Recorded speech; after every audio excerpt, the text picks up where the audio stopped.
बहुत बड़ी खबर सामने आ रही है कि चाइना से एक ट्रेड शिप जो है वो पाकिस्तान कराची पोर्ट पर आ रहा था, लेकिन इंडिया की इंटेलिजेंस एजेंसी ने उसको रोका और उसको बम्बे पोर्ट पर ले गई। और जब उसको ट्रेड शिप को खोला गया तो अंदर ऐसी न्यूक्लियर टेक्नोलॉजी मौजूद थी जो कि चाइना पाकिस्तान को एक्सपोर्ट कर रहा था, जो कि बैन है। और इन्हीं का इस्तेमाल नॉर्थ कोरिया ने अपने न्यूक्लियर और मिसाइल प्रोग्राम के लिए किया था।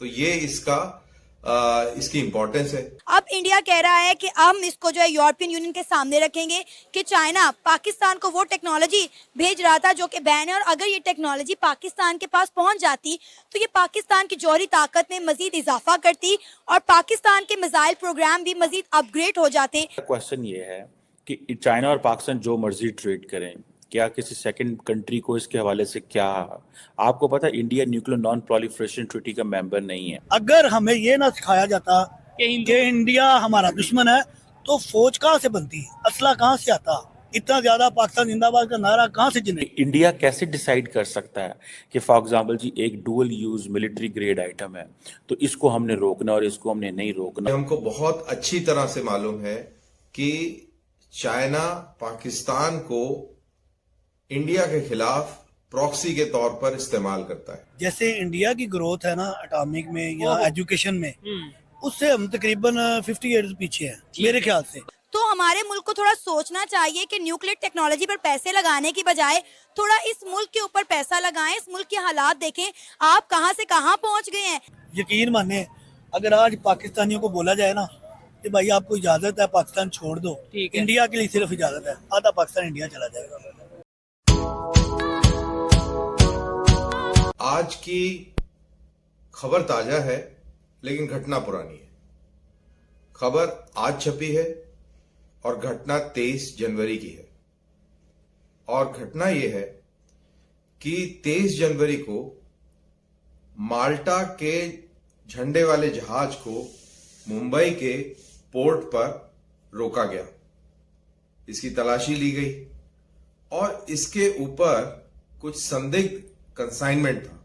ये कंसाइनमेंट चाइना से मुंबई होते हुए और कराची जा रहा था। अब इस कंसाइनमेंट की कोई इनपुट मिली थी, इंटेलिजेंस इनपुट थी, और इस इनपुट को लेकर इस जहाज को कस्टम अधिकारियों ने जांच के लिए रोक लिया।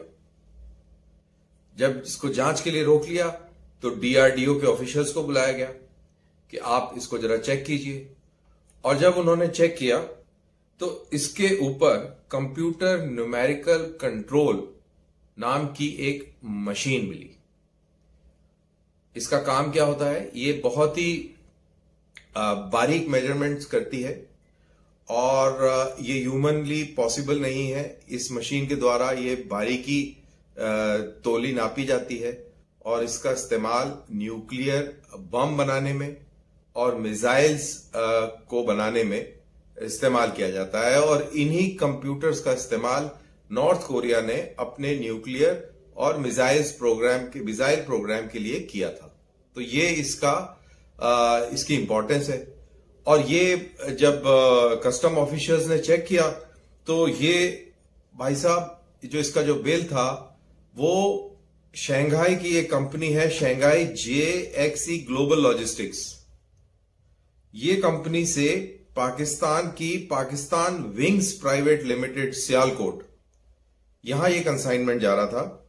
लेकिन तहकीकात और आगे गई और अंदर गई, और जब तहकीकात और आगे गई तो इसमें पता लगा कि दरअसल ये शंघाई JXE ग्लोबल से नहीं आ रहा। जो बिल पे ये बना हुआ है, बिल पे ये नाम लिखा हुआ है, लेकिन जब उसकी तहकीकात हुई तो पता लगा कि ये बिल फर्जी था और असली में ये कंसाइनमेंट तयून mining import and export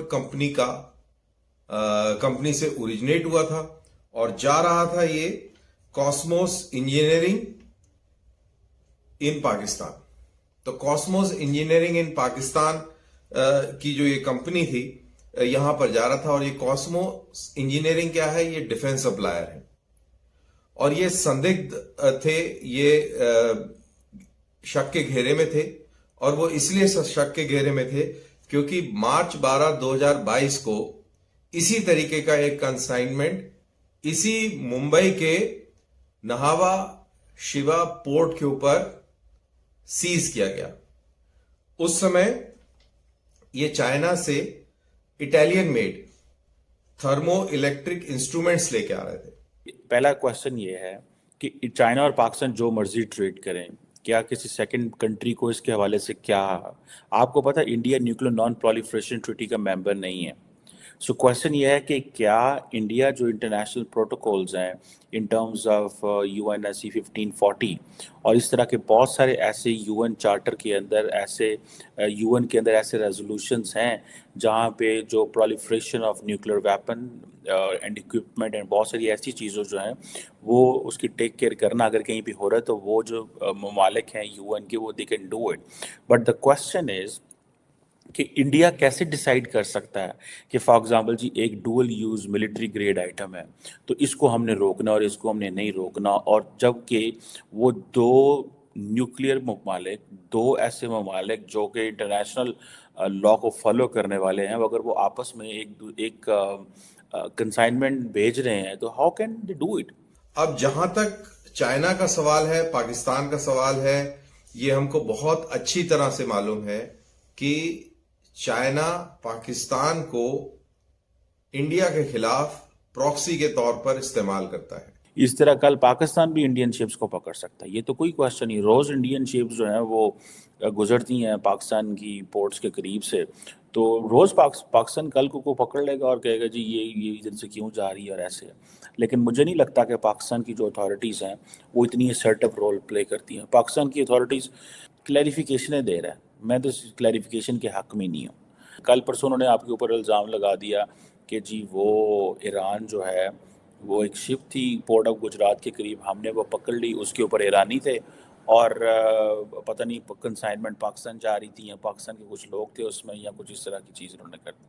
question ये है कि आए रोज़ वो इंटरनेशनल वाटर्स में आपको पकड़ रहे हैं कुछ कह रहे हैं और आप कह रहे हैं कि जी हाँ जी हम देख रहे हैं, कर रहे हैं, वो हो रहा है, ऐसे हो रहा है। मेरी तो समझ से बाहर है कि ये पाकिस्तान का क्या मौक़िफ़ है और पाकिस्तान ने इतनी क्यों ये फ्रीडम दी हुई है कि जब मर्ज़ी जिसका दिल करता है, इंडिया का दिल करता है, वो कहता है जी हमने आज पाकिस्तान की शिप को पकड़ लिया है, आज पाकिस्तान की कंसाइनमेंट को पकड़ लिया है, आज हमने ये किया है।